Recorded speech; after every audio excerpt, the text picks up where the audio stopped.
1er juillet 2005, 3i Atlas entre dans notre système solaire et avec elle, beaucoup d'interrogations.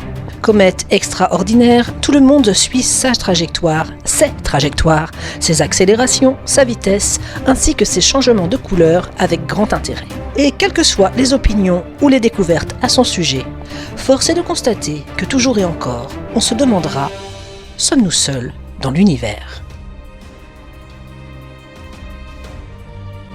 Cette question ne date pas d'hier en effet, et aujourd'hui, nous allons voler vers les Pléiades. Les Pléiades viennent du mythe grec des 7 filles de Pléionée et d'Atlas, un nom qui résonne vu l'actualité. Pour faire court, les 7 sœurs auraient été transformées en étoiles par Zeus pour les sauver d'Orion qui les poursuivait sans relâche. Fait aussi troublant qu'extraordinaire, il se dit que le peuple d'Akota, bien loin des Grecs donc, 7 sœurs poursuivies par un ours géant auraient été élevées au ciel par les dieux, désireux de les sauver, qui les transformèrent en 7 étoiles visibles que forment les Pléiades. Les marques de griffes de l'ours tentant de les attraper se voient encore gravées sur la tour du diable, le fameux monolithe situé dans le Wayang. Ces jolis mythes qui entourent ces jeunes étoiles vieilles de 100 millions d'années ont fini par faire naître l'idée qu'une peuplade vivrait sur ces planètes de la constellation du Taureau. Ainsi sont apparus de nombreux guides spirituels, les grands êtres blonds à l'apparence humaine, doués du don de télépathie, les Arcturiens et autres célestes à la peau bleue, les Iadéens à l'apparence féline et tant d'autres. Une douzaine d'étoiles visibles à l'œil nu, plus de 3000 étoiles dans cet amas ouvert, il y a de quoi faire. Serez-vous vraiment surpris si après ça je vous disais que j'avais eu très envie d'un petit être de lumière dans ma nurserie ? Bienvenue et merci à vous qui avez cliqué sur cette vidéo. Comme vous l'avez compris aujourd'hui, je vais vous parler de la réalisation de Volkian, mon bébé être de lumière des Pléiades. C'est le 4e bébé que je fais sur le thème de l'espace. D'ailleurs, je vous invite à découvrir ou redécouvrir Krista, Imani et Graham, les 2 premières ayant eu leur vidéo sur cette chaîne et le 3e ayant plein de photos sur Instagram. Tous les liens seront bien sûr dans la description. Joli kit réalisé par Shona Schimmer-Burnell. Chez les Ferry était initialement destiné à faire un petit être de la nature, une fée ou un elfe. Mais vous commencez à me connaître, j'aime bien détourner le destin de certains kits en fonction de mon imagination. L'expression si sereine et si sage de ce bébé correspondait tout à fait à celle que pourrait avoir un petit être de lumière endormi. Alors en moins de 12 parsecs, le kit est arrivé chez moi et l'aventure a pu commencer. Je savais que je voulais tendre vers un bébé à la peau bleue, pâle, voire nacrée, avec des cheveux s'il y en avait, blonds ou très blancs. Parce que en fait mon envie s'était arrêtée sur l'espèce des Nordiques qu'on appelle aussi les grands blancs. Le seul problème c'est que le design des Nordiques et le design des elfes, par exemple de la Terre du Milieu notamment, est très similaire. Or c'est préférable quand on voit mes bébés de relater tout de suite à quelle espèce ils appartiennent. Je savais, une fois n'est pas coutume, que ce kit allait être un nouveau défi et que j'allais devoir innover côté peinture. L'avantage des projets spéciaux, c'est qu'ils sont toujours l'occasion d'essayer de nouvelles techniques. À l'approche de la réalisation d'un nouveau bébé, qu'il soit alternatif ou traditionnel, n'hésitez pas à aller traîner sur les tutos de différentes riborneuses. Soit simplement pour réviser, soit pour continuer d'apprendre. Et que mon petit être de lumière tende vers des couleurs bleutées ou non, j'ai commencé par lui donner un ton chair. Donc j'ai alterné le rouge, le jaune, le bleu, le rouge, le jaune, le bleu, et j'ai même poussé jusqu'à mettre la petite touche caramélisée. À force de répétition, alterner ces 3 couleurs primaires fait apparaître la couleur chair. L'avantage de cette méthode, c'est que l'on peut facilement décider du ton final de la peau. L'astuce, c'est qu'on peut corriger, estomper ou au contraire exagérer son rendu.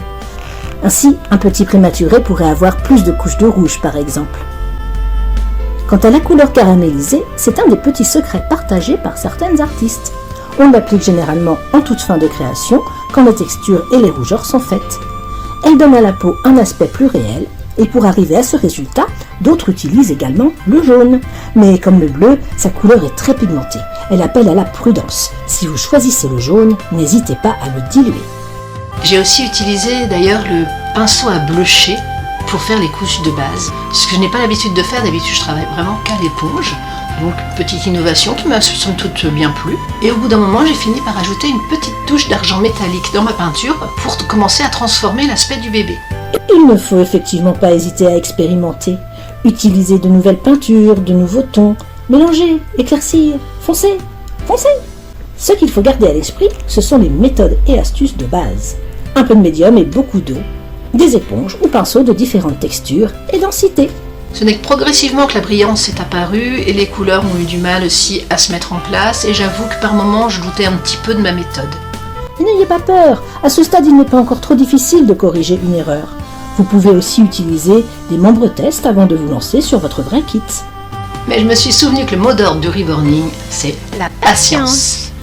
Alors inlassablement, j'ai enchaîné mes couches de peinture primaire métallisée jusqu'à ce que ça me satisfasse et que je puisse commencer à faire les creases. Oh, quel accent! En créant progressivement l'épiderme couche après couche, il va apparaître sur le kit ce qui sera les undertones, autrement dit les nuances sous-cutanées de la peau. C'est souvent au moment où ces premiers résultats apparaissent qu'on peut en effet colorer tous les petits plis de la peau qu'on appelle aussi creases. On peut alors s'amuser avec les oreilles, souvent propices à expérimenter plein de nuances dans les tons aussi. L'arrivée de Noël a permis de trouver tout un tas de matériel étincelant pour le DIY et c'est là qu'intervient la peinture blanche nacrée que j'ai trouvée lors d'une de mes sorties shopping. Bah oui, pourquoi faire simple quand on veut faire compliqué? C'est un rendu nacré que je voulais, pas brillant. Alors à partir de là, je me suis lancée dans un ordre un peu aléatoire de recouvrement total du kit avec des couleurs primaires nacrées, rouge, bleu, plus ou moins en fonction de comment je sentais l'approche de la couleur du bébé. Mais après tout, c'est aussi dans ces petits lâcher-prise qu'on peut expérimenter plein de choses. La roue des couleurs permet de savoir dans quel ordre utiliser les différents tons afin que les uns ne neutralisent pas les autres. Ainsi, quand on sent qu'on a envie de rajouter un ton, on sait à quel moment il est opportun de le faire. Oui, et à partir du moment où on dilue suffisamment sa peinture pour ne pas faire de différence d'épaisseur, on peut se permettre à ce moment-là de ne pas faire sur tout le kit, mais effectivement de s'attarder sur un endroit particulier qu'on veut rougir, un endroit particulier qu'on veut bleuir, etc. Comme on le constate, jouer avec des différentes couches de couleurs peut déjà créer l'illusion d'un vrai épiderme. Mais pour aller encore plus loin, on peut utiliser des matériaux et se prendre à rêver qu'on travaille dans un studio d'effets spéciaux. Et après tout, n'est-ce pas ce que l'on fait à notre petite échelle? Pour ma part, j'aime travailler avec le médium 3D et le skin texture. Ce sont des pâtes qui permettent de réaliser, en relief donc, des sourcils, des boutons de lait et qui ont très bien le grain de la peau lorsqu'elles sont appliquées avec certains pinceaux. Elles peuvent sécher à l'air libre et adhèrent très bien au vinyle. On peut également les colorer directement en les mélangeant avec un peu de peinture ou en peignant par-dessus une fois séchées. Et vous me voyez venir, j'adore travailler avec ces pâtes parce que justement elles permettent un éventail de possibilités infinies, surtout lorsqu'on travaille sur des kits alternatifs ou fantaisie comme ça. D'ailleurs, rappelez-vous, si vous avez vu la vidéo sur Miniwata, que je vous conseille d'aller voir également, j'ai même utilisé ce médium pour la conception de ces nageoires. Miniwata, c'est une petite sirène, allez voir. Pour ce bébé en particulier, l'utilisation du médium a été un peu plus sobre. Comme c'est un bébé qui a beaucoup de ressemblance avec les êtres humains, j'ai surtout utilisé ces pattes pour les sourcils, les petits boutons, les taches de rousseur et aussi bien sûr les petits bébés cheveux autour des oreilles. Une fois chaque chose à sa place, de nouveau les finitions de peinture. Et puis à un moment donné, la question que je me pose à chaque fois, est-ce que j'ai terminé? Est-ce que j'ai fait assez? Est-ce que j'ai trop peu fait? L'idée est de prendre son temps et surtout de prendre du recul. Parfois, laisser au kit la possibilité de sécher plus longtemps, c'est aussi laisser à son propre cerveau le temps de se poser. Et lorsqu'on revient avec un œil neuf, on a notre réponse au premier regard. Exactement, et c'est là qu'on va pouvoir mettre tous les effets mouillés sur les lèvres, le coin des yeux, et refaire tous les petits détails avec les vernis, les ongles, etc. Il faut savoir qu'il aura fallu en tout près de 90 couches de peinture, 90 passages de peinture sur le kit pour que ce soit enfin terminé. Donc là, j'ai pu passer de façon sereine au vernissage complet du kit. La dernière étape avant le montage final du kit a été le routing que j'ai totalement oublié de filmer. Je voulais pas donner à ce bébé le tourbillon, les petits cheveux devant comme les petits bébés traditionnels, dans le sens où, comme c'est un bébé des Pléiades, je voulais en effet qu'il ait une coiffure un petit peu particulière avec les cheveux tirés en arrière. J'ai opté pour des cheveux bien blancs et des mèches légèrement bleutées, très jolies, d'un petit bleu ciel adorable. Et au final, je pense que sa coiffure n'est effectivement pas trop mal.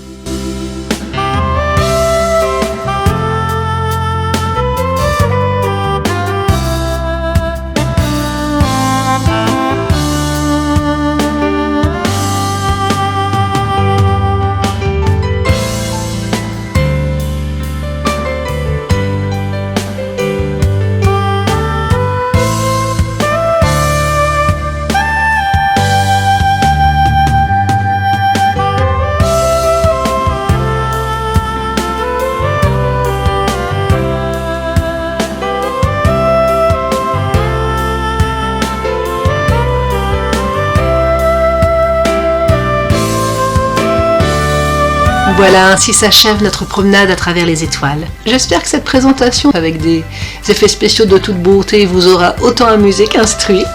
Je dis instruit, mais une fois encore, mes vidéos ne comptent pas pour tuto. Je partage mon expérience, je partage ma passion. N'hésitez pas à aller vous-même explorer de nouvelles galaxies, créer, imaginer. Et n'oubliez pas, faites ce que vous aimez. Aimez ce que vous faites. Et nous, on se retrouve bientôt pour une nouvelle vidéo. Bye. Au revoir.